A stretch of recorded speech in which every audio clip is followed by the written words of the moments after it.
My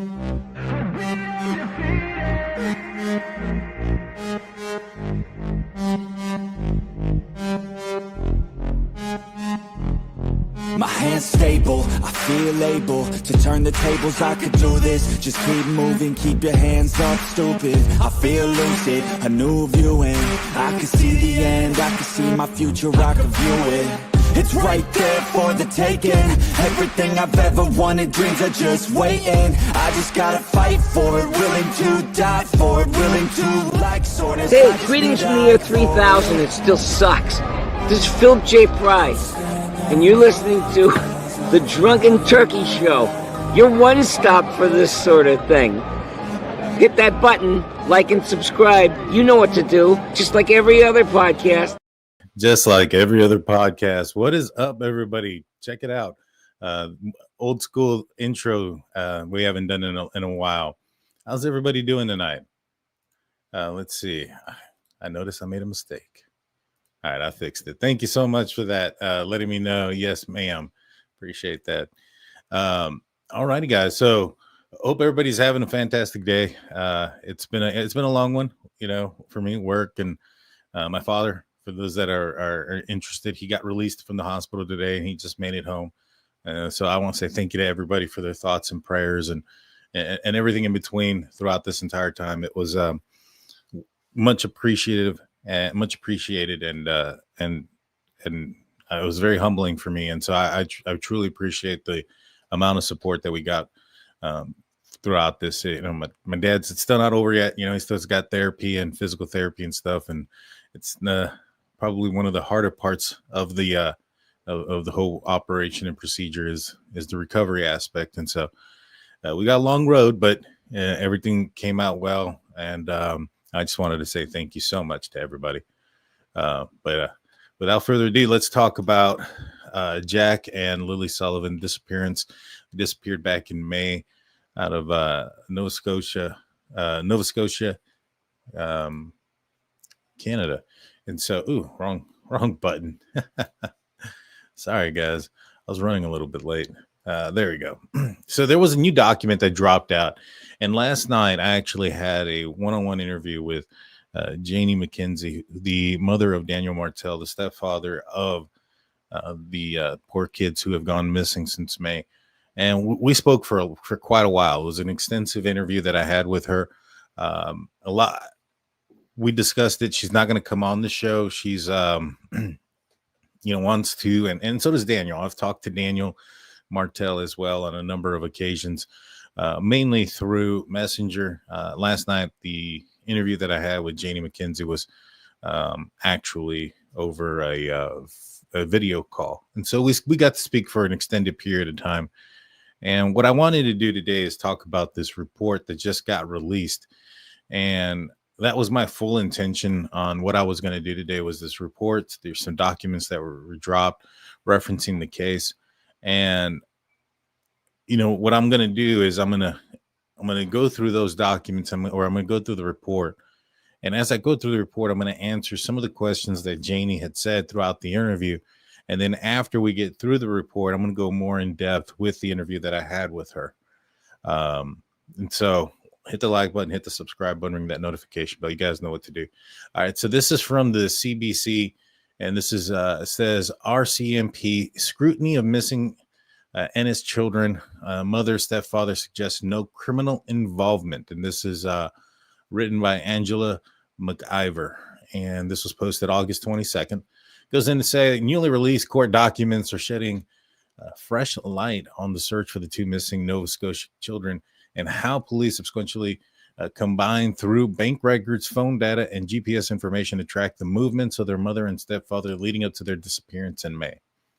That's important. You know, that was one of the things that I thought, and I've, you know, as I've looked into this case, I thought that was important, was it appears that, and it sounds like, that there has been cooperation done by the mother and the stepfather, and that this has been continual cooperation. It doesn't seem like either parent at any point has lawyered up, has wanted to not oblige with any part of the investigation. There was a lie detector test, and they, you know, all parties were willing to take it. In fact, some of the parties asked to take a lie detector test. And so, you look at, for instance, the young boy, the innocent young baby whose family or parents just got arrested for out in California, Haro, I believe is their last name. They came out with some magical story that they pulled up at a store and somebody said hola and hit her and she blacked out, came to, and the kid was missing. And everybody could read through a lot of their lies. And there was a lot of things that behind the scenes that were happening. They were talking with law enforcement and then they stopped. And law enforcement started to continue to look into and investigate into them. And there are so many things that you can do, that you can hide. And when you start looking into phone data, you start looking into bank records, you're looking into locations off your cell phone and those type of things. It's a lot of information. And once, somebody started lying and you can start to break down pieces here, it doesn't take very long before, evidence takes over and something you get caught. Because usually when there's a crime of a parent versus a child, it's typically not a situation that's a planned event, right? It's usually something that happens out of the heat of the moment. Parent loses it. Parent is an abusive parent, and gets out of control out of their anger. Those aren't like planned events. And so when you don't have a planned event, you don't have. It's harder to cover your tracks in those situations because you typically have something that happened out of the heat of a moment, out of an abusive moment of the person being enraged or alcoholic or drunk or under the influence of something, and they cause the death of a child. Those are unplanned events. When you have an unplanned event, it is very easy to go through things like this, phone GPS, bank records, and things to find real discrepancies, not just discrepancies and things that they say, because when it comes to testimony, it's not very reliable for the most part. And two, you're expecting people to be 100% accurate, probably when they're freaking out the most. You get what I'm saying? Let's just give them the benefit of the doubt for the moment and say if the step parents or the stepfather, mother, and Miss McKenzie had nothing to do with this. And in reality, their child or those children did walk off or get taken by somebody else. The unimaginable fear that they must be feeling and stress and anxiety inside, whether they displayed it outwardly or not, everybody reacts differently. But those type of things, and expect a high level of accuracy during those moments. It's a little bit of a high expectation, in my opinion. And so you start looking for things that are really discrepancies. Like if Daniel said, oh yeah, I want to sleep like at midnight, and your phone's moving at 3:00 in the morning, it's a different indication of what you're saying. Those type of things, like real discrepancies that you can actually prove. You get what I'm saying? So those things would start to happen, and like in the Haro case, it didn't take very long for them to arrest the parents. And here kind of seems like that's not the situation that we're looking at. All right. This goes on to say that the redacted records include 12 records access orders filed by the RCMP and reveal that as of July 16th, investigators do not believe the case was a criminal in nature. Jack Sullivan and Lilly Sullivan, Jack being 4 and Lilly being 6, were reported missing on the morning of May 2nd when police received a 911 call at 10:01 a.m. from their mother, Malaya Brooks Murray, saying they had wandered away from their home in Lansdowne Station. RCMP arrived 26 minutes later at about 10:27 a.m. The mysterious disappearance sparked an extensive search that spanned 8.5 square kilometers, mostly dense woods around the home, and included wells, mine shafts, and waterways. So there was an extensive search around the neighborhood or around the house and in that area. Now, one of the things that I have, I even told Janie last night, I was like, because she was talking about the timing in which she said that Malaya said that she heard the kids, and then it was only 20 minutes later that they got scared and they started wandering, looking for them, and they went out to try to find them. And she's like, well, if I got the call at X amount of time and I heard them, but the 911 call didn't come in until 10, but I heard them outside a little bit closer, where's this 20 minutes? And I'm like, what you have in those scenarios in that situation is you probably have somebody who was falling asleep, and they're probably not going to be 100% accurate. And it doesn't seem like she spoke much outside of the very few first days, at least to the media or to even Daniel and Janie. She didn't speak much to them. So they only have what she said right off the bat, right? As what they can lean on. Not necessarily what maybe perhaps after her talking with law enforcement multiple times and really getting into, clearing her thoughts about what may have occurred that morning. And again, I think that she even said she was falling in and out of sleep. So her being inaccurate about 20 minutes, 40 minutes, I think there could be some minimization there where she's trying to minimize the amount of time, minimize the culpability. Kind of like if you have somebody who is involved in an accident and you ask them, how fast were you going? And they're like, I was only going 60 and a 55, and then you do the skid mark checks and they were doing like 85. And it was just, still saying that they were speeding, but trying to minimize the amount of speed that they were doing to minimize the culpability that they may have. And that's kind of the effect that I felt when I heard this 20-minute aspect. And that's kind of what I had thought right off the bat, that she was minimizing the amount of time that she was asleep. Probably just to not come off as somebody who neglectfully lost her children, that she was asleep for a very long time. But we'll continue here. In a statement to CBC News this week, RCMP spokesperson Alison Gerard said that the disappearance remains a very active investigation. The Nova Scotia RCMP is using every available resource to help locate Lilly and Jack and determine the circumstances of their disappearance. And when asked whether the investigation has turned to criminal in recent weeks, Gerard only said that a tremendous amount of careful, deliberate investigative work is ongoing. The Major Crime Unit continues to investigate Jack and Lily's disappearance under the Missing Persons Act, and the team remains committed to exploring all possible scenarios.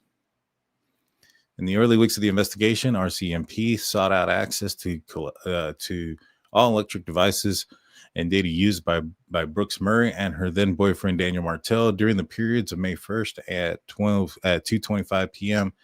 and May 2nd at 10:27 a.m. Location data in various sources, including global positioning systems, cell phone tower locations, and file metadata, can tell investigators the historical locations of devices.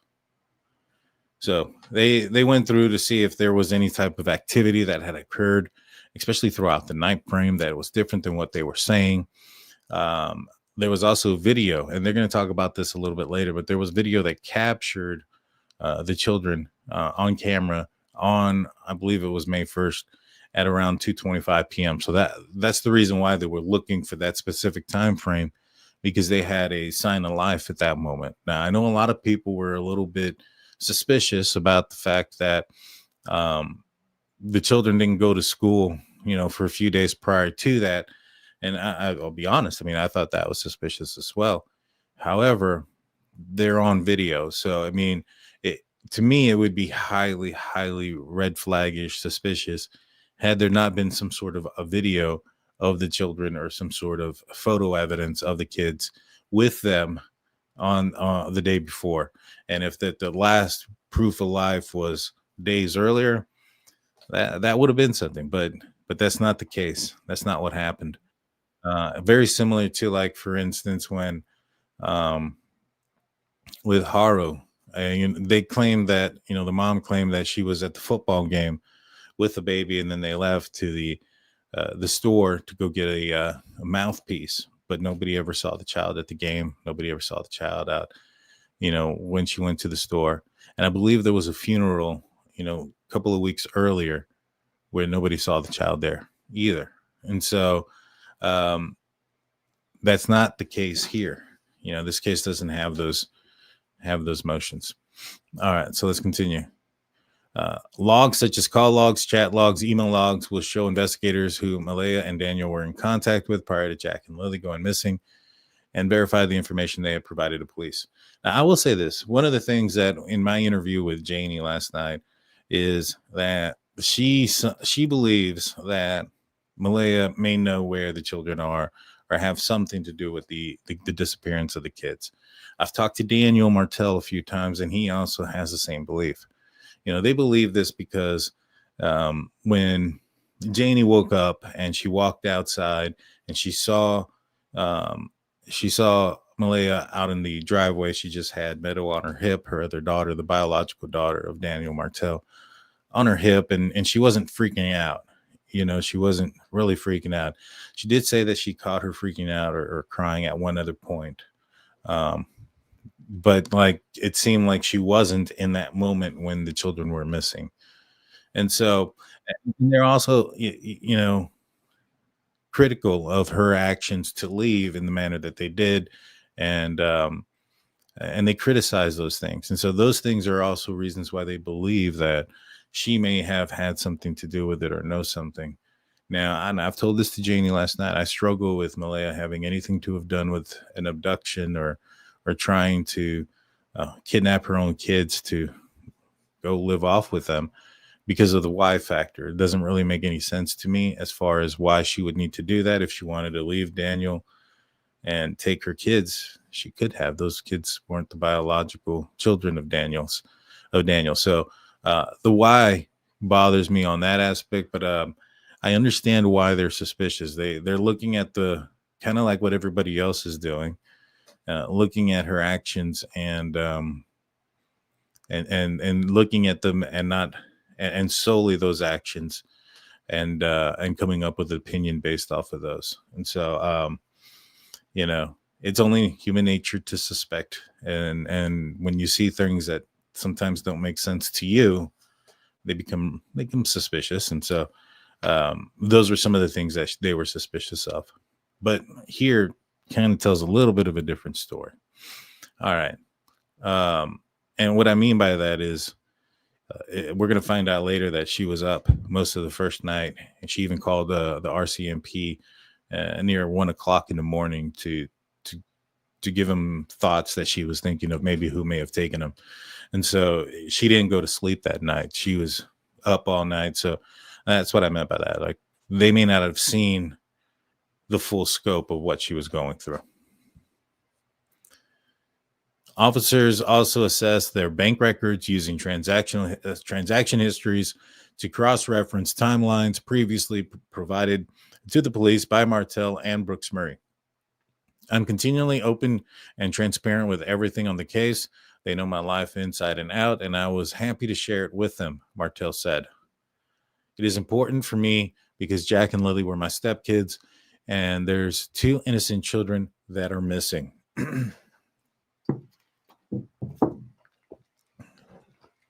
That is another statement from Martell. RCMP also assessed Brooke Murray's Text Plus account, a phone app she used for Wi-Fi calling. By the time police sought the records in early July, the records showed that Brooks Murray had deleted the app because she doesn't need it anymore. Regardless, RCMP were able to access the account. So I know some people might look at that and be like, oh, she deleted something. Well, she needed the app because she was living there with Daniel, and that's how she was able to communicate and get phone calls out. If she's no longer living there with Daniel, and now she's in a place where maybe reception's a little bit better and she doesn't require this app, that might be why she doesn't have it anymore. It's because she no longer lives in the same location. It goes on to say on May 12th, Martell and Brooks Murray did separate polygraph tests with different officers. According to court documents filed by RCMP, both passed. So that's the other thing too, is both of these parents passed the polygraph test. Now, we have to, for them to have done something, right?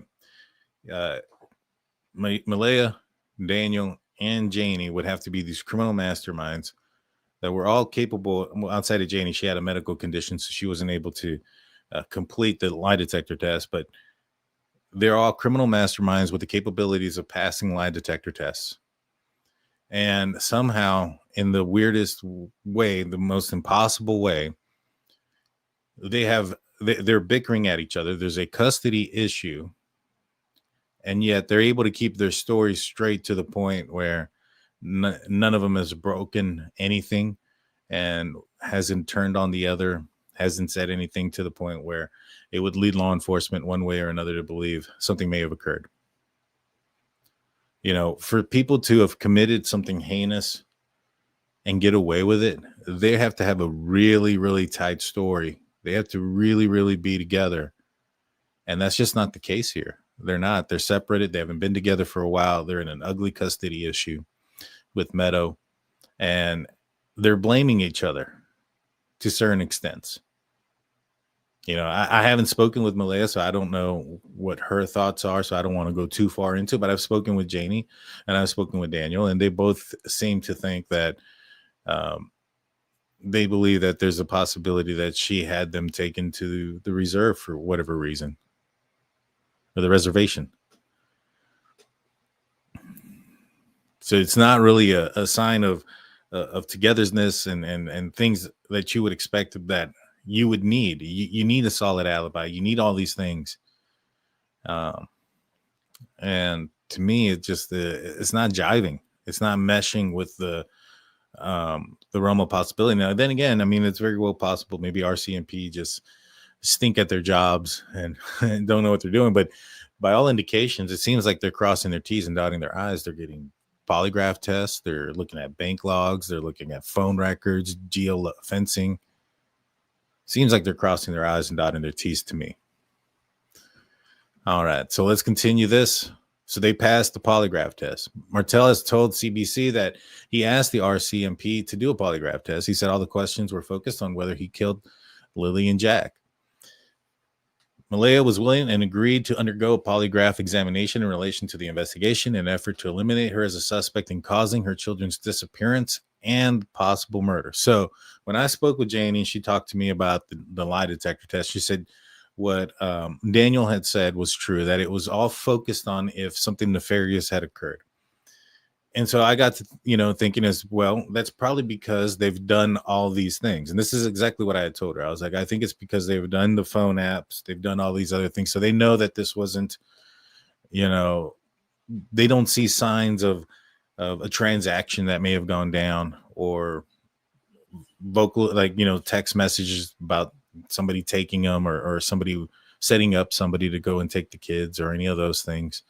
So all they have left when it comes to Daniel and Janie is, did they commit something heinous? Now, they don't know what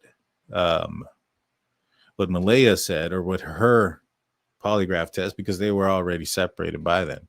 I think they're assuming it was the same thing, but according to these documents, it was to eliminate her as a suspect causing the children's disappearance and possible murder. So it seems like her polygraph test was a little bit different, because based on what probably Daniel and Janie have been telling law enforcement, they probably are sitting there thinking to themselves, like, all right, well, we're going to need to ask if it's possible that she had some sort of something to do with the disappearance.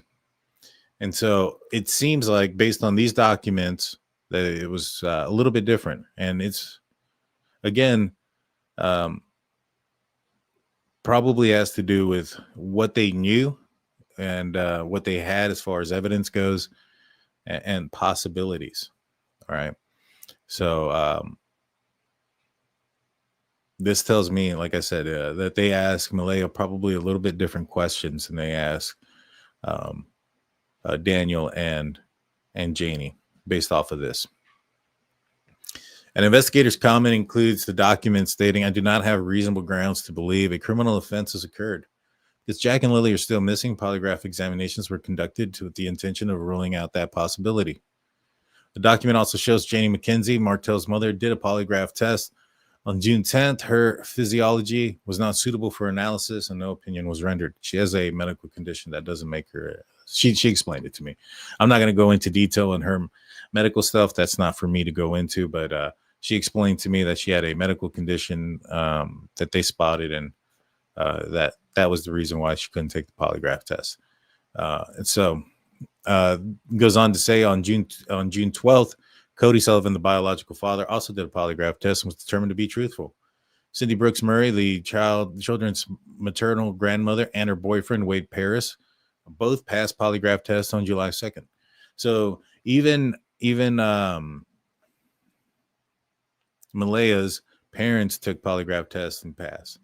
So again, if they did something nefarious, or they had something to do with the abduction, not only are they some sort of criminal masterminds, but now they all have the ability to pass lie detector tests, every single one of them.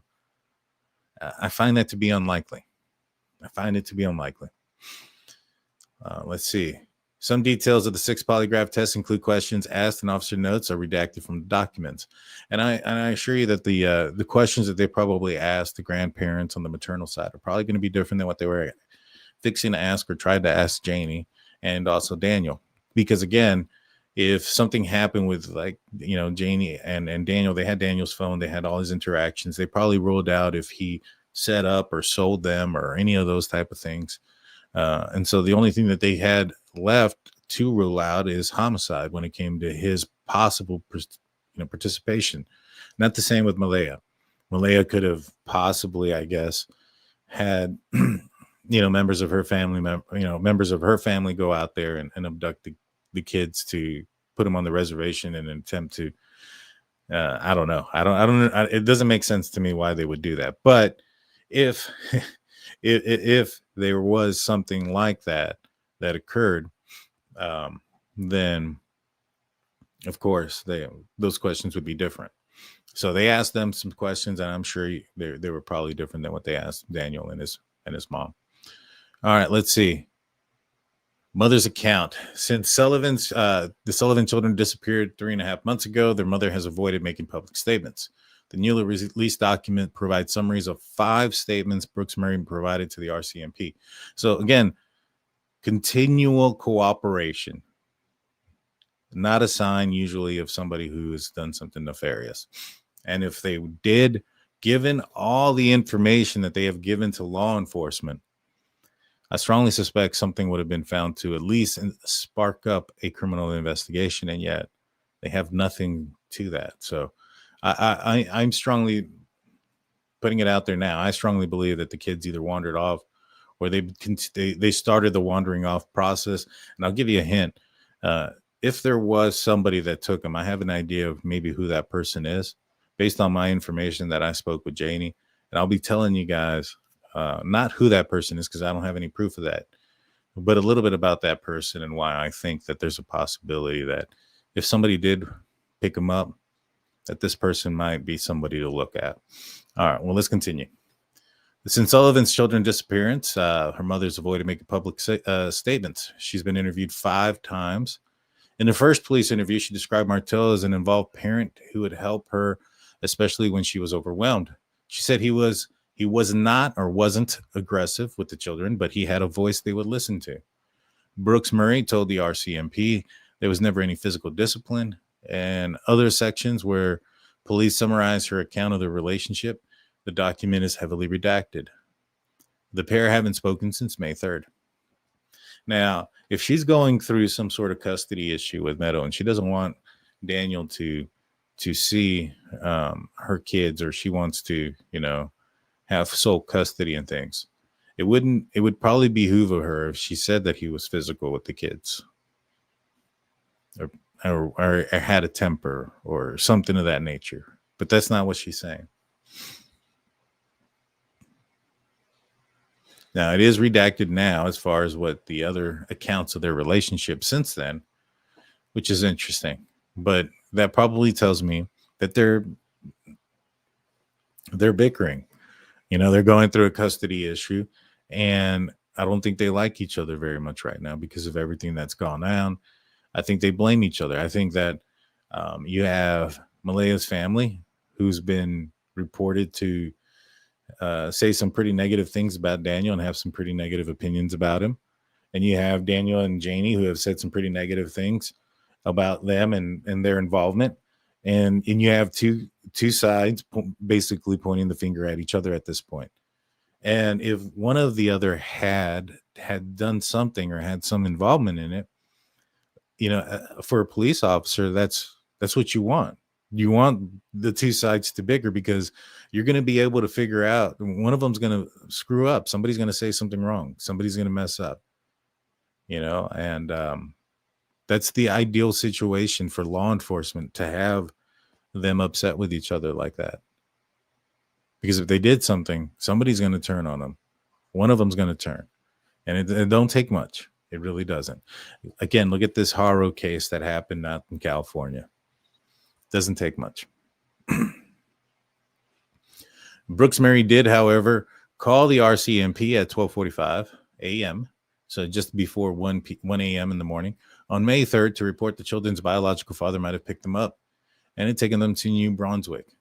RCMP showed up at Sullivan's house at 2:50 a.m. Cody said he had not seen Jack or Lilly in 3 years and confirmed they were not with him. Carol said in her court application. On May 7th, RCMP spoke with Sullivan again because a tip that he had been seen with the hotel employee in New Brunswick.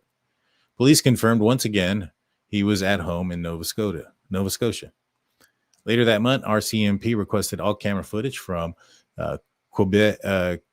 Coquid, sorry about that, Pass, the location of the toll plaza and the Trans-Canada Highway in northern Nova Scotia, in about 70 kilometers from the North Brunswick border, between May 1st, 2025 p.m. and May 3rd at 3 a.m.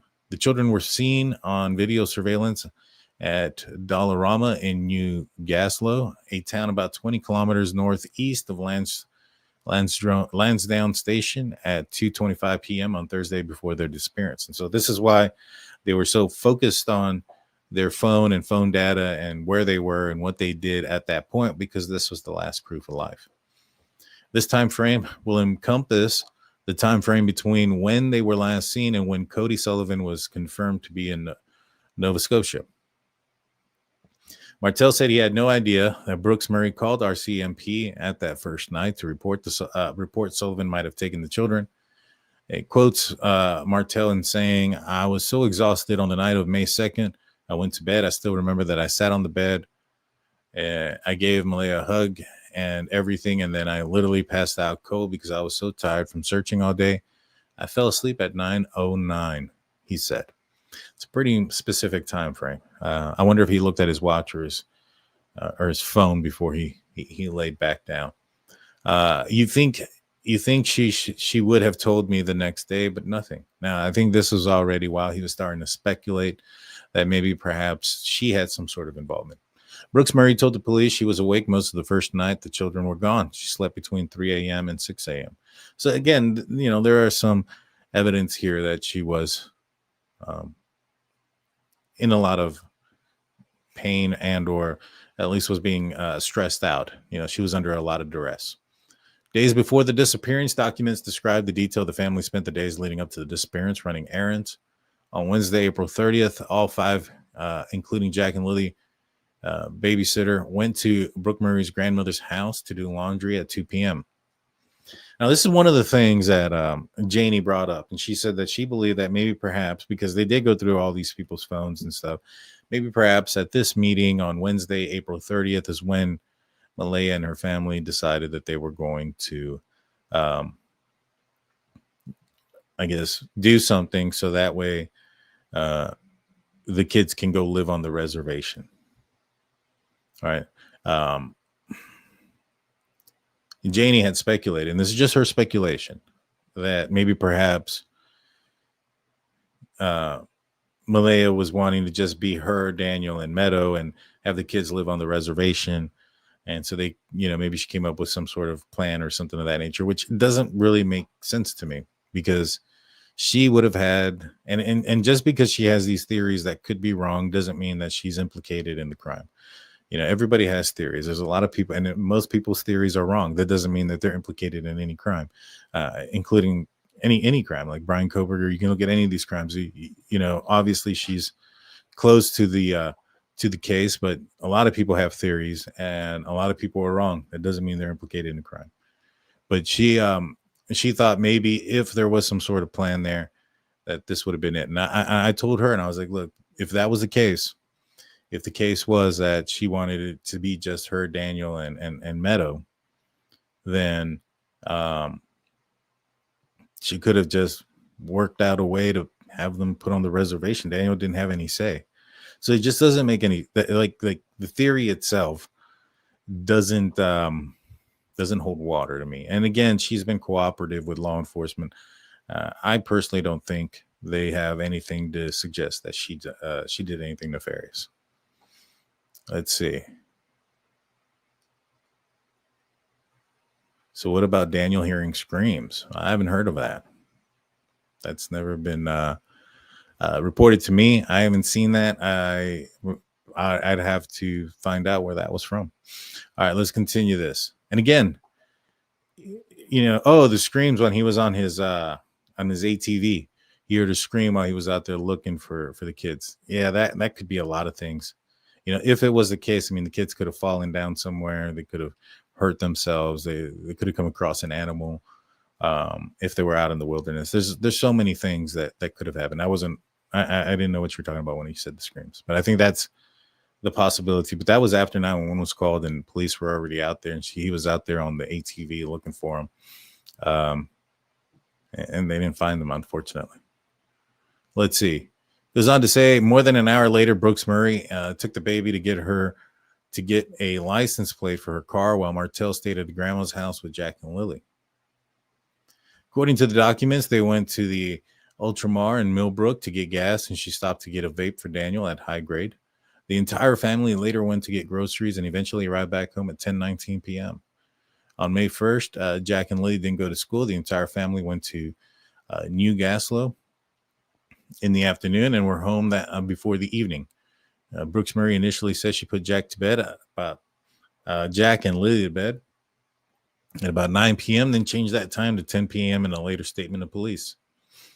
According to Brooks Murray, Martell stayed up and she didn't know what time he came to bed. She says she heard the kids giggling, laughing, and talking to each other in their shared bedroom in the early hours on Friday, May 2nd. She was fading in and out of sleep, but she heard silence. She told Martell they started checking inside and outside of their home before Brooks Murray called 911. There was a blanket and a footprint that were found. In the chaotic hours that followed, an extensive search ensued with more than 100 trained volunteers combining in the woods, accompanied by air support from helicopters and drones. Loved ones from all sides, Jack and Lily's family frantically looked for signs of the children. Around 4 p.m., relatives of Brooks Murray came out to the woods saying they had found a pink blanket down the road from the children's home. The blanket was seized by RCMP and photographs were taken. Now, this blanket is interesting. This blanket is interesting to me because it was thrown away. And Murray or Malaya, she says it was thrown away. Daniel says it was thrown away. It was in the trash. And what Janie says is that she found suspicious was the fact that it was found by Malaya's family out there, and that supposedly Daniel had just driven through there and hadn't seen it, and that the footprint that was also found out there was that could have been one of the relatives of Malaya's, because some of the kids that were out there searching, or when they found the backpack or the pink blanket, that they were young kids as well. And so she suspects it could have been their footprint. They suspected that it was planted. I don't know. I mean, it wasn't far away from the house, but it is weird that it was in the trash and it was now in the tree, and there's a footprint, and our CMP don't discount it as not being possibly Lily's footprint. But I'll continue this. According to the documents, police dog walked for about 1 kilometer in the area and did not pick up a scent. So that's the other thing too. So there was a dog in the area. There's a footprint. There's a blanket, but it couldn't pick up a scent. So I think that's why they thought it was planted. Another reason why they thought it was planted. But the dog, let's just say that it wasn't. I mean, I'm surprised the dog didn't pick up a scent on the blanket or anywhere near there. But that kind of makes me question the dog's ability to, because apparently it lost the scent also at the driveway, and if it's not picking up a scent over here, and let's just say Jack and Lily were there and it's not picking up a scent there and it's losing the scent at the driveway, Is it losing the scent at the driveway because, they got in a car at that point? I don't know. I don't think so. Or is it could be that, it's starting to lose the scent because the strongest, maybe it's just, I don't know. Maybe it held on to the scent closer to the house because that's where the kids were most of the time and they've been living there and they didn't venture off past the driveway often. So this kind of tells me, it makes me wonder if this dog was out there after it rained or after something happened, because it seems like the only scent that it was able to maintain was a scent that was near the house where the kids were, resided and were primarily at, where you would expect the scent to be the strongest. If they walked off and they walked down that, down that path or in front of the house, that would have been maybe perhaps their first and only time that they've done it. The scent wouldn't be as strong as what's in that backyard or inside that house. You know what I'm saying? I hope that makes sense. All right. So another piece of blanket was seized from the garbage bag in a bin at the end of the family's driveway. Martell's CBC that it was the same blanket, but it had been ripped apart. Brooks Murray told police it was Lily's LOL doll blanket that she had sometimes dragged around with her, but had decided she no longer wanted. Martell had been using it as to stop a draft around the door, according to a statement. Malaya took the blanket from the door because because the weather was getting a lot nicer. About a week before she threw it in, the garbage. There was already a piece missing from it when she did that because Daniel ripped it off when he put it up. See, I'm wondering if what they found was the piece that was missing. Maybe because it sounds like it was ripped and they threw it in there. I'm wondering if the part that they found in the tree was the part that was already missing from when Daniel ripped it off. RCPM, or I'm sorry about that, dyslexia just kicked in. RCMP have previously said a pink blanket was that was seized on Lansdowne Road early in the search is forensically being examined. An impression casting of a boot print found nearby in the woods was also taken to the lab for testing. And investigators' comment states that in July 16th, document that because Lily's boot print was confirmed to be a size 11, it is consistent with the boot print located on the pipeline trail in the search area. Multiple loved ones, including Martell and his mother and the children's paternal grandmother, Belinda Gray, have told CBC they do not believe the children are in the woods. Now, like I said, I had a conversation with Janie, and we spoke for several hours. I want to say at least 2 hours. And I asked her a lot of the same questions over and over again. And the whole plan was just to kind of see if there was anything inconsistent with what she was saying. And I never got anything inconsistent. She talked about how she woke up. She talked about how she got a call from her brother, and that after that she decided she didn't want to go into town with him, and that she wanted to go to bed or go back to lay down. And that shortly after that, she heard the dog bark, and the kids were outside, and she could hear them playing. And then she fell asleep. And then the next thing she knows, the dog's barking because Daniel's yelling outside, and the kids are missing, and Malaya's outside with Meadow on her hip, and she's in the front. So everything was kind of like very similar to what she said in other interviews as well. Pretty consistent. It doesn't seem like she's been talking a lot. I've only seen one interview from her, so I don't know, how many people she's been relaying this information. I know she spoke to she spoke to the reporter, and then there was some sort of conflict there, and she kind of went into it. It really had nothing to do with the case or anything like that, so it wasn't much importance to it, but that she felt like the reporter was trying to bribe her and her son and stuff like that. But outside of that, she hasn't really talked about her story a lot. I'm sure she's spoken to police a handful of times, but not to interviews. And for me to be asking the same question over and over again like that, I think that if there was something inconsistent, I should have been able to find it, and I didn't. So she was pretty consistent in her story. I know somebody might say, well, maybe perhaps, she's got it down pat. I would agree to that if she's been telling the same interview over and over and over again, but I haven't seen that out there. In fact, it's very difficult to even find the one interview that she did do. Everything I find when I try to look her up is people's interpretation of what she said and a breakdown of the interview, not necessarily the interview itself. Let's see. She talked about, so when you look through the when you look at the interview, there's some tape on the swings. The swings were brand new. She says she lifted them up and they're up there because she runs into them. So she lifted them up so she doesn't hit her head or anything like that. And that the tape on the strings were because or not on the strings, but on the rope that was coming down on the side of the swings, there's some duct tape at the bottom of them. That those are so when the kids hold on to the two ropes that make up the swing, their fingers don't get caught inside of it. Pretty common. I mean, you can tell that as I was watching that interview again to see if there was anything that was inconsistent with what she was telling me, with what she said in that interview. And I was looking at the swings in the back because she had mentioned it. I'm assuming that it was a point of discussion somewhere that people were saying, oh, look, there's duct tape on the swings.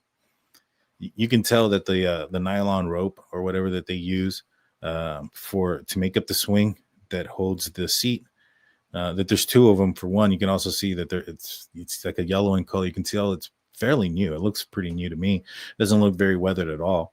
And you can see the duct tape that's wrapped at the bottom where a child would hold on. And so it made a lot of sense to me why those things were that way. I didn't understand what the relevance was with people questioning it. Had I not, I had seen the interview and I'd seen those things and it wasn't something that stood out to me, but apparently it stood out to somebody. Let's see. So one of the things that she mentioned to me and that I thought was fairly interesting. So she said that she doesn't believe, she said that that she didn't hear, like if somebody came for the kids, that the kids knew. The kids would have gotten excited and they would have been yelling and jumping up and down. And that sometimes when they heard things like vehicles or whatever the case may be, that they often mistaken it for somebody they knew. So if somebody were to show up in a car, they automatically assumed it was grandma. So they would get excited, go, grandma's here, grandma's here, grandma's here. Those type of things, right? Even if it wasn't grandma that was pulling up. And so she said that, she was unsure of how somebody would have gotten up there without them getting excited. But that's when I was like, well, Malaya was in bed with Daniel the entire time. And I don't see how Malaya could have gone outside and handed the kids off to somebody that they knew without them getting excited in the manner that she mentioned. That doesn't jive with me. That doesn't make sense. So based on what she was saying there, if what she's telling me is the truth, which I have not found anything that said that she's lying to me. And she's not been inconsistent with any of her stories. So I believe that if somebody did pull up into that driveway that they knew, as she mentioned, the kids would have gotten excited and started yelling, and she would have heard that. The dog would have started barking. The dog barked when people showed up, when cars pulled up. The dog had stopped barking for some time now. Now, the other thing she mentions is that if they had left and wandered off, that she feels that she would have heard that as well, because often Lilly was telling Jack, come on, Jack, let's go, let's do this. She was the one directing him. Now, that's if she wants to, obviously, in my opinion, that's if she's the one that's, wanting to do something. But I wonder if Jack is the one, if he's the one that said, hey, let's go outside or let's walk this way. And he began walking. If she started following him, if she would be still saying, come on, Jack, I don't think that would be the case. So I think there's a possibility here. Maybe they did walk out of the front gate and maybe it was led by Jack. And then maybe that's why we're not hearing, come on, Jack, come on, let's go. Now, I asked her about the 5 a.m. car, right? Because that was something that was said quite a bit, right? There's a car that passed by at 5 a.m. She told me there was no car there, that there's not been a car. Now, she suspects, and Daniel suspect of a person who may have been the person who said this. She kind of let me know where they live. And it's not where a lot of people are pointing out to as far as a lot of people are speculating it's the nearest house, and it's not. I was on It's a Crime and Shame with Sunny, and she had mentioned that I think it was that Daniel had said something to the effect that they knew who the person was, and they were trying to not have the heat on them, so to speak. And I wondered, I was like, hey, I wonder if that means that if what he's trying to say there is that they were responsible for something at 5 a.m. that morning, whether it was a car coming in or going, and they were just trying to alleviate that suspicion off of themselves. And it seems like that's what that is exactly what Janie and Daniel believe. The person that they suspect that said these things lives down the street. They've had some problems with them. This guy supposedly has had some legal problems. I haven't been able to verify those things, but he's had some legal problems. He also has a loud car that goes up and down. And she was telling me that he's the one that's often driving back and forth at the wee early morning of the hours, and that they'll hear his car going back and forth, and that they believe it was him. And the interesting thing about it is that this guy has kids that ride the bus, lives down the street, and he didn't allow law enforcement to search his property. Found that to be suspicious. I found that to be weird. That apparently this guy was causing some sort of ruckus when it came to the search party being parked near his property. He got upset about that. He was upset that law enforcement were near his property, was revving his engine or doing some sort of nature when they were trying to search for the kids. And apparently I haven't seen it. I don't know. I did see the guy. I'm not familiar with any of the prison tattoos or anything like that. The guy's well tattooed up. I'm not familiar with the prison tattoos of Canada or anything like that, but some of the locations and some of the numbers are similar to what I've seen from gangs in America, but I didn't recognize them. I don't know. I don't know what the 19 or whatever the other stuff was that he had on his throat, what those things meant, but I found it interesting that there was a guy lives down the street, drives up and down there quite a bit, and his kids are on the same bus. They're young, they're not the same age, and he refused law enforcement to search his property. Now, I don't know how certain all these things are, so that's why I'm not going to name the guy. I know his name. I looked him up to a certain extent. I haven't been able to. I got to figure out how to look up criminal history reports, stuff like that, on people who are in a different country than I am. So that's a little bit different than what I'm used to. But I found those things to be a little bit of red flags to me. Trying to obscure the investigation from some sort of manner when people are getting close to your property, not allowing them either, not allowing law enforcement to search the property. It's some red flags. Not saying that's exactly who I think did something, but could there be a scenario where that guy's going home, sees the kids on the side of the road, says, hey, I'm trying to go to school, I can drop you off, I give you a ride. Kids get in the car and make a mistake. I think it's possible. Now, I don't know, and I'm not going to go and put this guy on blast and blame him for all these things. Don't know the evidence there. I just know that if what they're saying is true, that he didn't allow them to search his property, I think that's a red flag. That's a red flag to me. But again, there could be other reasons why he doesn't want law enforcement searching his property that have nothing to do with the disappearance. Maybe go into the Delphi murders with, Richard Allen. There was a suspect in that case, Ron Logan, who was looked at very heavily. Law enforcement really wanted it to be him. They pulled warrants. They did a bunch of things. Main reason was because the bodies were discovered on his property, and he'd come up with an alibi before the discovery of the bodies, before the discovery of the crime. He wanted an alibi for a time frame when the girls went missing. And so come to find out, he had other things he was doing that were violating his parole, such as drinking and driving and stuff like that, which was the reason why he didn't want why he was lying to law enforcement. This guy very well could have something on his property that he doesn't want cops looking at, and it may not have anything to do with the disappearance of Jack and Lilly. And so because of that, I'm not going to go in there and throw it out there, but who he is. But I will say that it's a little bit suspicious to me, at least. And that was one of the questions I had is, did anybody in the area not allow them to search? But all right, I'm going to answer some of y'all's questions. Put a couple of stars if you've already asked. I'd appreciate if you ask again. Ted Bundy comes in here with $4.99. Thank you, Ted. And Didi Fuentes comes in with $4.99 as well. Thank you, Didi. You guys rock. I appreciate y'all's support.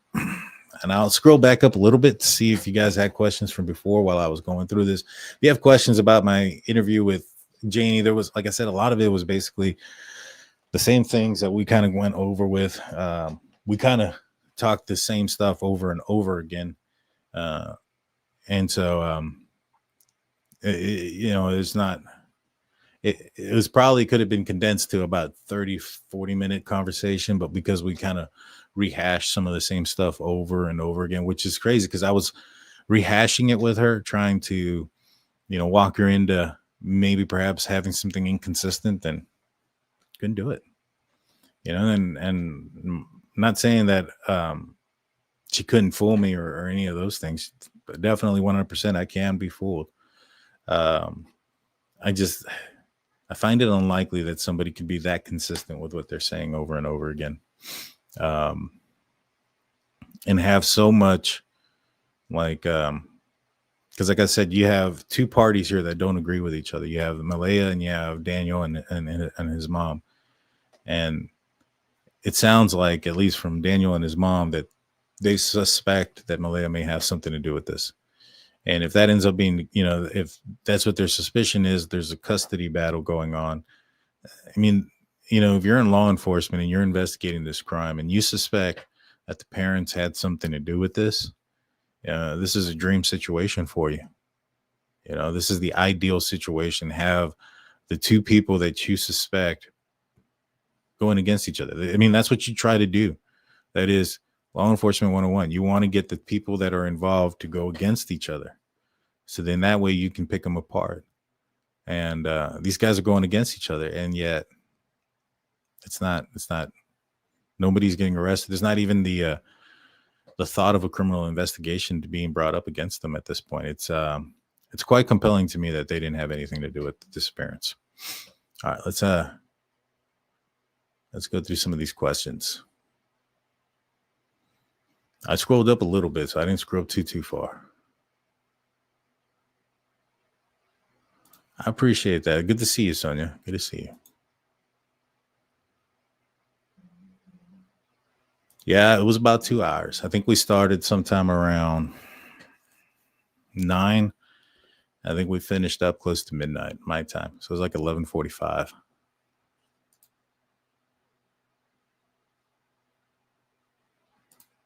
Private chat conversations versus her media interview show inconsistencies. She had a whole lot of time to figure out now.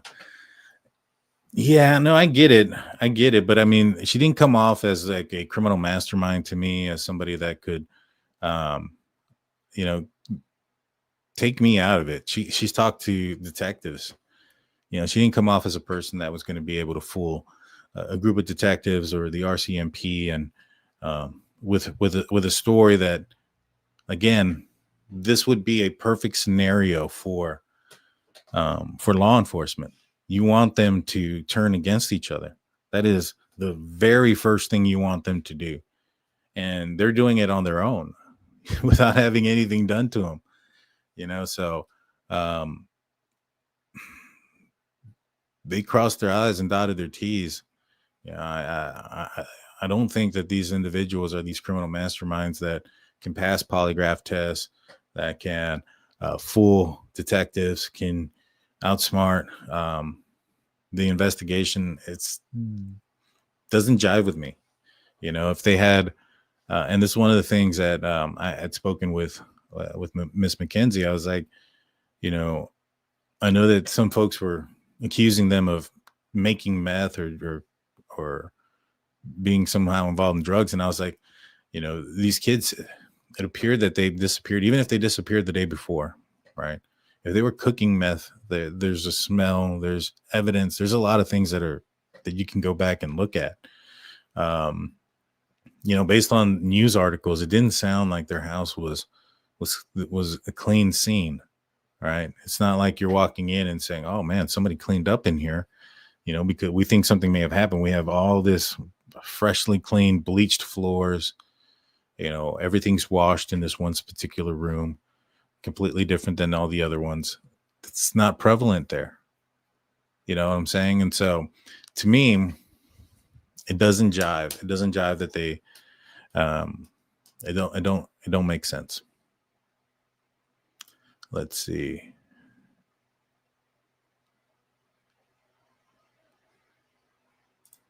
She didn't call Malaya through, though, like she normally does when the kids are outside. She stayed home from school for 2 days. All lies, lock them up, in my opinion.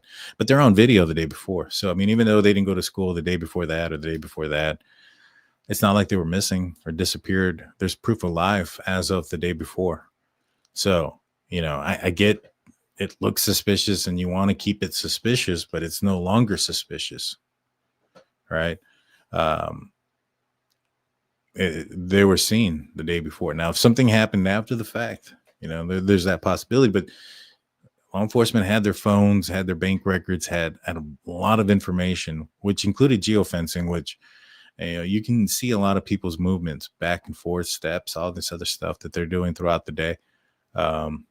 It's quite impressive when you have the phone's GPS versus like in the Koberger case where, all they had was his, because he was deleting so much stuff, they didn't have access to a lot of that stuff. They had to utilize his phone pings off of his connections of towers. Now, no offense to Mr. Martell, but he doesn't come off as a kind of forensic expert on phones that Brian Koberger was. Now, I could be wrong, but then again, lack of evidence is evidence. And if you had a space there that was completely deleted and obliterated off of his phone, well, now you got something to be suspicious about as law enforcement. That's something real. That's a real inconsistency. That's something that you can look at. That's not just trying to look at statements and facial expressions under a microscope, under high pressured and duress statements during a time of anxiety and stress. That's crazy. I mean, people have a wild expectations of those scenarios, but if you find, man, this guy factory reset his phone at 3 p.m. The day before the disappearance, that is something. That is a red flag. That is something real. That is concrete. That's something to look into, in my opinion.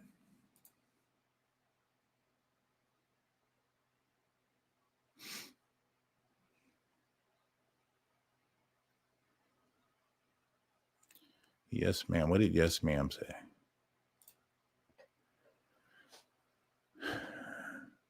Not okay. So wrong for RCMP to not secure the place as a crime scene from the start. Right. But I mean, it's not like, when did they eventually searched it, right? So there would still be evidence of certain things like cleanup, bleach, those things. I'm a strong believer that law enforcement aren't stupid. They would look into the rooms and to see if there was signs of a cleanup to that extent. And just because we don't know everything that they did, doesn't mean that we don't know that they didn't do the things that we don't know. Right. I found this in the Brian Koberger case quite often that we had a lot of people come out and say that, oh, well, we don't know that this happened, so it must not have happened. Like, that's not true. I mean, law enforcement's not going to come out here and say absolutely everything that they've done with fine-tuned details being told out there. That's just not going to happen. And so, there's a lot of things that probably have been done or were looked into. We don't even know still. But based on the stuff that they put out there, it's pretty compelling to me. Let's see.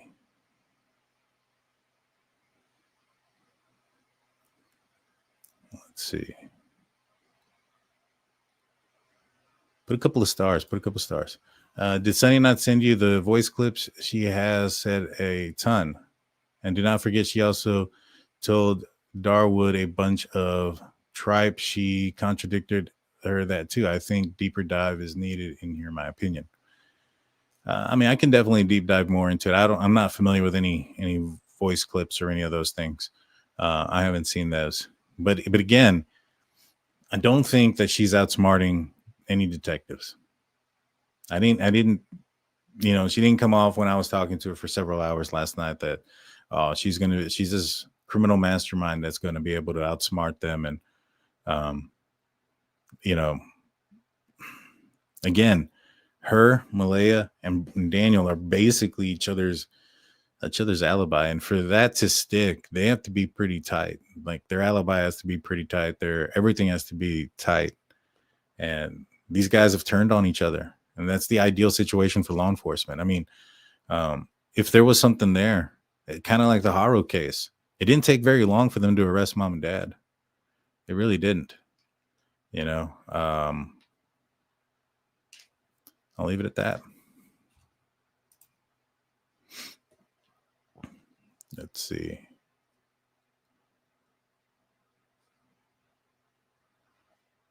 I do not believe the kids were kidnapped. I don't know if they were kidnapped or not. I don't think they were abducted from their house. I think that if they were taken by somebody else, they probably most likely wandered off into the street, and somebody that's probably from the area, because the reason why I say from the area is they would have done a geofencing of all the phones in the area. They should have, at least, and to see who was out there. Because this definitely seems like a crime of opportunity, not a planned thing. You know what I mean? This doesn't sound like a planned abduction. And so crime of opportunity usually means that somebody's out there. Now, unless they were, which I don't think this is the place you would go to patrol for kids walking along the side of the road, right? If you have a weird perp who's just going to go out there and what his whole goal is to, find some kids, he's probably targeting a park or a school or something like that where there's going to be some kids, maybe not the school, but, somewhere you're going to actually come across kids, not along the side of the highway in a rural area. So this would have screamed crime of opportunity. And if they would have done a geofencing of everybody's phones, because in those situations, most likely the perpetrator would have left their phone on. They're not planning for, this isn't a planned event. And so in those situations, when you have somebody who leaves the phone on, you can get their phone number from the geofencing, and then you have a suspect to go and talk to. And so my speculation is that if they were unable to find somebody from not outside of the area that they could question, they probably only saw people that lived there. And it takes a little bit more than that if, to get a warrant for, like, say somebody's apartment or somebody's property, outside of the fact that their phone puts them in the area of where they live. You know what I'm saying?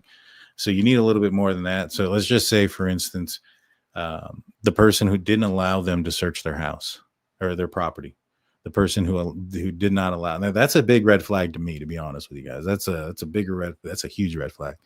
But the guy that didn't allow our CMP to search the property, that guy lives close enough that his phone is going to come out if he was home that day. Now, obviously, if he wasn't, then if he was at work or he was doing something else and puts him somewhere else, then he shouldn't be a suspect in that essence. But if he was, at home, and he claims to be at home or getting home sometime in between that time, he lives there. So that's not enough to get a warrant, or at least here, that wouldn't be enough to get a warrant to search his property. So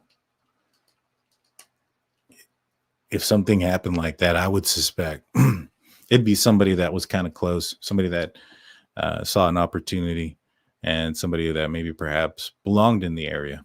So that way they can mask their them being in the area by belonging in that area.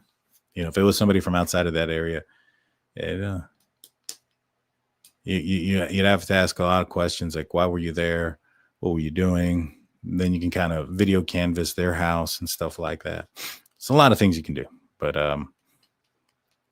just my speculation. If I still think that most likely, probably 60% chance more or higher, that they wandered into the woods and maybe wandered a little bit further than than people are giving them credit to. Yeah, this document talked about Daniel being up that night, but the thing is, the next morning you have Daniel's mom that hears him, you have Malaya that hears him also, so you have a lot of people that hear him, so they corroborate each other. And so if an investigator would want to turn them on each other right away, and then when you turn them on each other, you try to pick apart that alibi of hearing them or whatever the case may be, but that's not happening. You think M knows what happens? I mean, I think they, I know everybody wants to believe that something, somebody's responsible for their disappearance. Based on what law enforcement have done, I mean, do you guys really believe that Malaya and Daniel and Janie are criminal masterminds that can all pass lie detector tests? They've all learned this skill. Like, that's really where we're going with this? That they've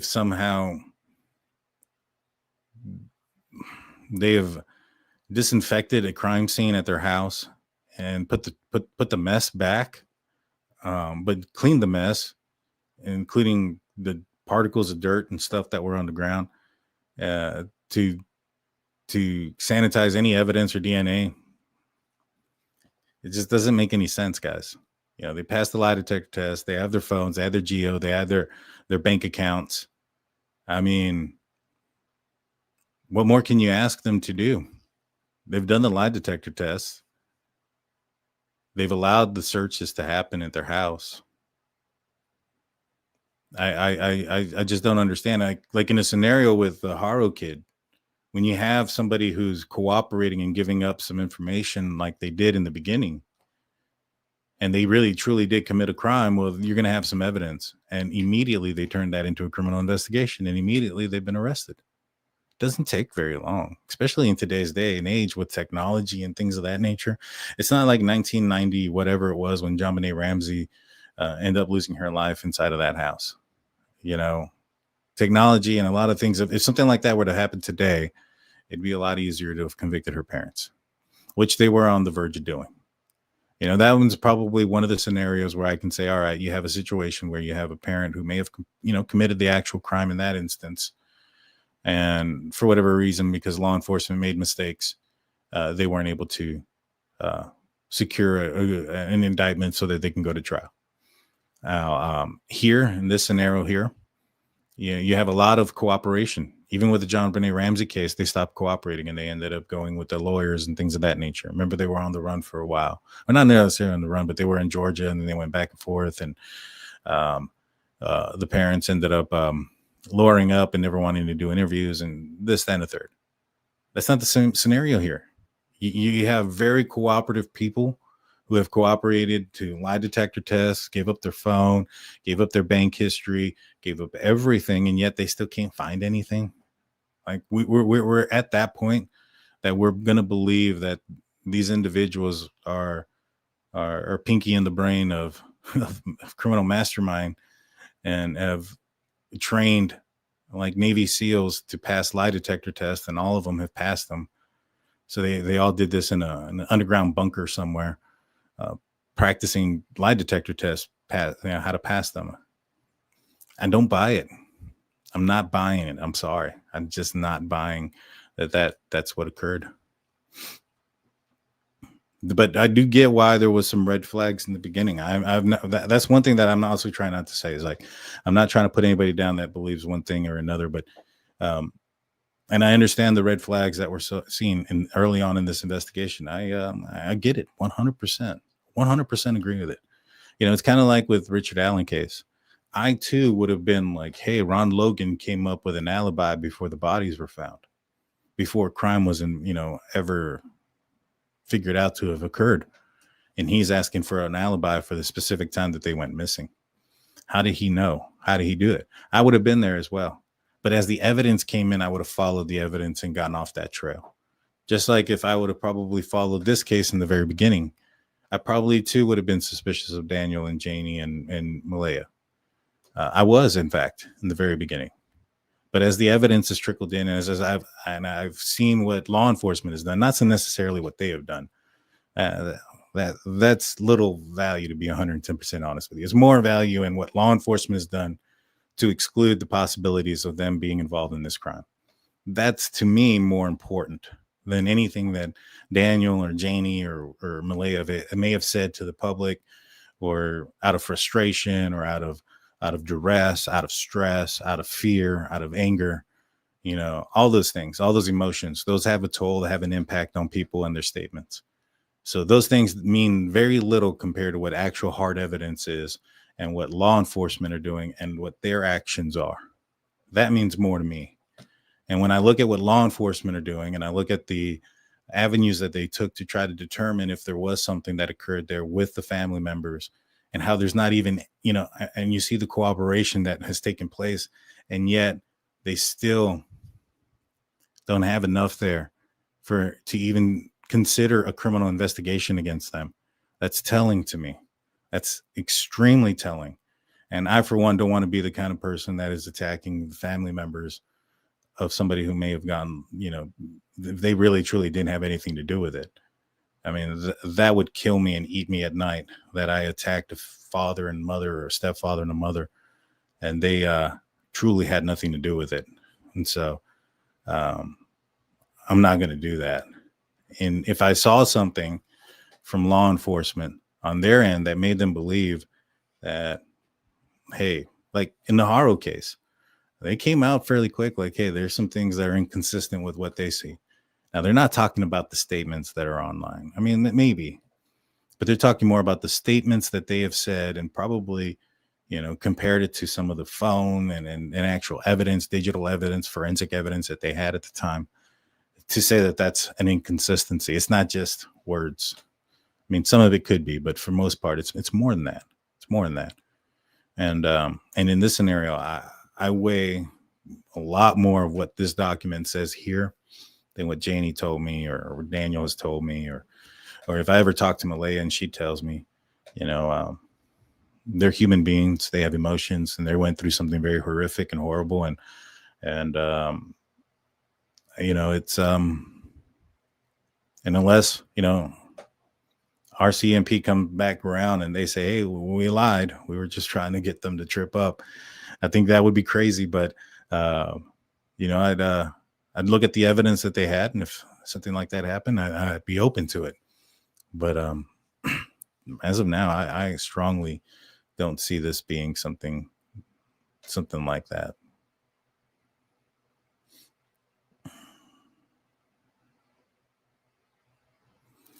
Let's see. That's why I don't believe M or D. They were in bed together. So how did she sneak them out? Exactly. I don't see how that was possible. I don't see how that's possible. I don't think either one of them, like I said, I think they're blaming each other. And when you have them blaming each other in law enforcement, if you have them, your suspects blaming each other, that's the ideal situation. If they did something, we would have seen something by now because of that scenario. I put a couple of X's. Or stars on the questions. What's going on, Dr. Vona? I see you in here. How's it going? How's it going? You know what, Dr. Vona, maybe I need to get you on here as well, so you can kind of give us a little bit of understanding of stress and duress, and how some of the things that were going on in this case may have impacted the parents. From a professional like yourself. I mean, it's one thing for me to say it, but a professional coming in, kind of talking about what you're seeing and what you're hearing, maybe perhaps that'll give a different angle for majority of folks to look through and see. I don't know, maybe you agree with them. I don't know, but I would like your opinion on the case. Oh, you're going in? All right, let me know afterwards. I'm not going to tell you what I said, so that way I know if you came back or not. Jelly says in the Discord, I posted a video you should watch with some speaking to Malaya's grandma's husband. Definitely interesting. He tells what he thinks they did. Oh, yeah, I've seen it. That's the person pretending to buy a horse trailer, and instead is going out there trying to get information about about Daniel and everybody else involved. I've seen it. You know, and I discussed this with Sonny and Charmaine on It's a Crime and Shame, that apparently Daniel is visiting his daughter and he's having to take drug tests to do so. So sounds like he's at least, I mean, I don't know about the time, but sounds like he's clean. He wouldn't be allowed to see his daughter if that wasn't the case. And again, you have family members who are turning on each other. This is an ideal situation for law enforcement if Daniel and Malaya were if one of them was your suspect, much less if both of them were. Because, you know, in order if something nefarious happened, all of them would have had to have been involved.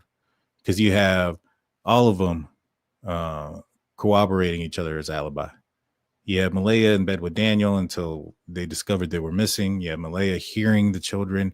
You have Daniel claiming that he saw the children at some point that morning, which he's passed the lie detector test. So, I mean, I don't know if that's a question they had asked. Probably not. But, you know, he claims that she had popped in and out at some point. And then you also have Daniel's mom, Janie, indicating that she heard the children that morning. So you have... they're corroborating each other's statements there as far as the kids being, you know, alive that morning. And so if Malaya wants to go and say Daniel did something that night, well, Malaya is saying that she heard him in the morning. If Janie wants to say that, and she thinks that Malaya, you know, handed the kids off in the driveway, Daniel was in bed with her all morning. If, you know, if Janie or if Daniel wants to say that he thinks, you know, he didn't hear anything, that Malaya may have done something, well, Janie heard him in that morning. So they all corroborate each other. And so you would want them to go against each other. I don't want to sound like a broken record.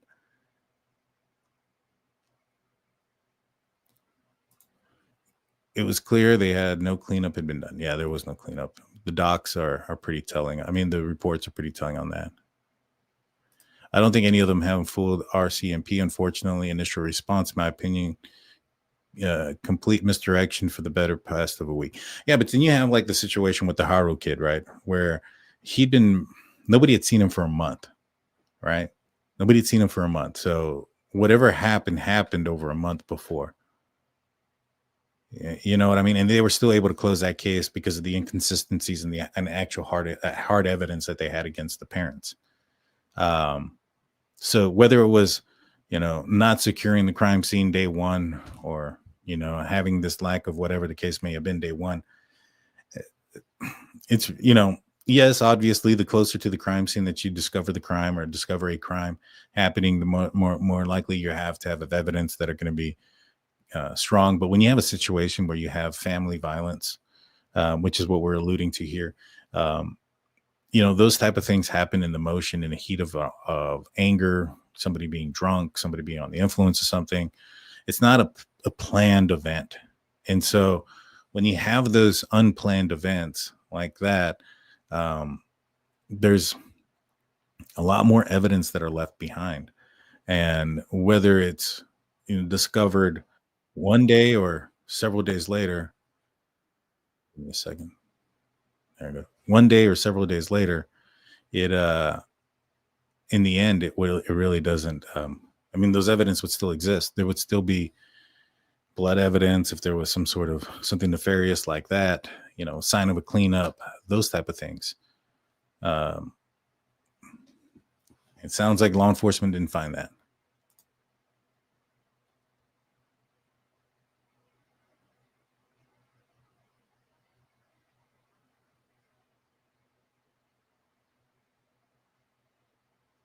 No evidence found because there was time to go back and cover tracks. Yeah, but they didn't sound like they like cover what tracks. What tracks are they covering up? Again, these aren't criminal masterminds. How are they covering up their tracks? What are they doing? Are they manipulating their phones so that they it aligns with what their story is? You know, as far as the geofencing goes, the locations, like What are they doing? I mean, are they cleaning the entire house and then bringing in new mess and trash before they call 911 so that it gives the effect that the house wasn't cleaned? Like, there's a lot of things that you have to do. Like, I don't believe it. I don't buy it. I'm sorry.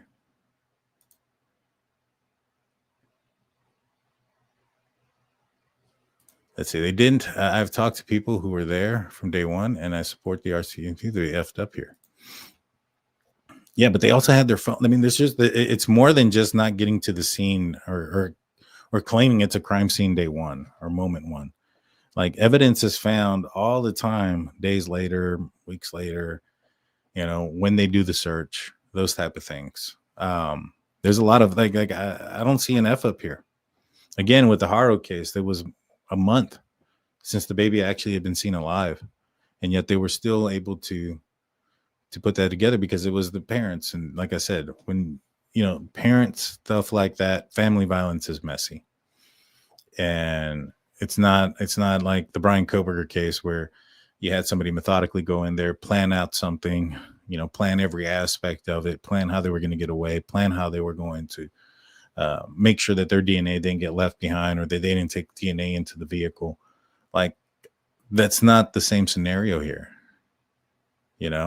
And again, these folks don't come off as like criminal masterminds that are going to outsmart law enforcement, even if they had a mess up day one, so to speak. We're used to seeing them outside alone in the mornings, unacceptable waiting for the bus, unaccompanied waiting for the bus. Yeah, I mean, that's definitely a possibility, right? Like, of neglect. Could they have been neglectful and the kids walked off? 100%. And I think that's probably, if I would have put my money on anything, probably be a lot there.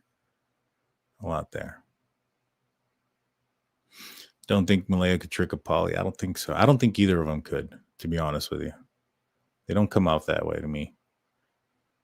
All right, I'm just going to fast forward here because I got another live I got to do. If you guys are interested in NFL content, I talk about the Steelers on a show called the Steelers Hangover on a channel called the Still Current Network. I'll be out there in about 30 minutes. Let's see. Daniel saying mom wants to call in. Let's do that another time, Janie. But let's do that. Is that who is calling me right now? I feel like, yeah, somebody was calling me right now. Let's do that let's plan for that, Janie, because I do have to get off already. I do have another live I got to do, but let's do that on another time. We'll set that up because that way we can have all these answers. Drippy says, I think Daniel could trick a Polly. He's a narcissist, in my opinion, and they can rewrite history in their heads. Yeah, but okay, so if Daniel tricked the Polly, Malaya has to trick the Polly too, because she's the one that heard him that morning. So even if Daniel was able to trick the polygraph test, how do you get past Malaya hearing him that morning? Malaya would have to be in on it for there to have been something.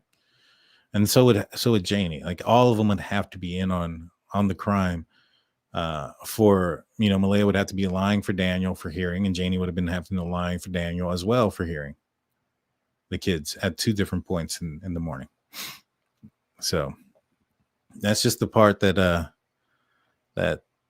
bothers me. Ted Bundy passed. No, I get it. But I mean, there was 6 people that took the test. All 6 of them passed. And again, Malaya would have to be involved. How is she passing her lie detector test? Let's just say, all right, Daniel is the psychopath and he can get away with it. Malaya also, Malaya's parents, everybody? I don't think so. That's the part that just like I said, you have Malaya would have to be in on it because she's the one that says she heard him in the morning. She says she heard the kids playing in the next room. Now, it'd be one thing if it was just Daniel that took the lie detector test, and then I say, all right, well, you know, if you think he can pass it, okay. But two people, multiple people, that's interesting. I don't know. Well, guys, I got to jump off. I'm going to talk to Janie, and I'll see if I can actually have her on the show. She's wanted to come. She was kind of reluctant to come on when I talked about her last night. I'm going to ask her here in a little bit, but if that happens, that's definitely going to happen. Probably, I mean, could happen tomorrow. No, tomorrow I have Jennifer Coffindaffer. We're going to be talking about the Brian Koberger case tomorrow night. So maybe Thursday, because Wednesday I have, I'm getting another person back on the phone, Elena Smith. She helped me a lot during the Brian Koberger case. She's working with a different foundation. We're working with a foundation to break code cases and things of that nature, and bring light to family violence cases and stuff like that. So we're going to be talking about another case on that one, I believe Wednesday. So I got to get with her for sure. But if that doesn't happen Wednesday, that may happen Thursday. I might be able to fit Janie in between there. But if she's willing to come on the channel, I'll definitely have an interview with her and go through this conversation with her live in front of you guys. So with that being said, guys, I'm going to be out. I'll see you guys next time. Please hit the like button, hit the subscribe button. And if we don't agree on something, it's okay. It's all right. There's no need to be hostile. There's no need to be disrespectful. There's no need to be upset. You're not saying that I saw anybody being hostile, disrespectful, or upset, but I know how it can get covering other cases. I've covered the Karen Reed case. I've covered the Brian Koberger case, covered the Richard Allen case. And I know that opinions can get kind of controversial to a certain extent, and can get heated. We can have a difference of opinion and still be grown-ups about it. And I hope that that's what we can continue to do here. You know, I try to do it with the Probergers and the Brian Koberger case. I allowed them to have their space and talk, and that lasted for a little while until they got kind of crazy. As long as nobody gets crazy here, everybody's welcome. Everybody has a welcoming for their opinions and their thoughts. But hit the like button, hit the subscribe button, ring that notification bell. I'll see you guys tomorrow with Jennifer Coffindaffer talking about the Brian Koberger case. Until next time, peace out, y'all.